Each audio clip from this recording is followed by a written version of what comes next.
expectations? Let's clear that up together. Shopping on AliExpress can be tricky. Common issues include products not matching their descriptions, poor quality, or long shipping times. So, how can we ensure we get a product that lives up to our expectations?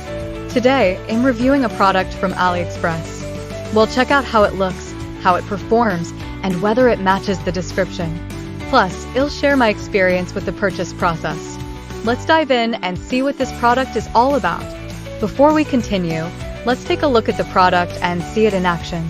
If you found this video helpful, please like and subscribe for more updates on AliExpress products. Leave a comment below if there's a specific item you want to see reviewed next, or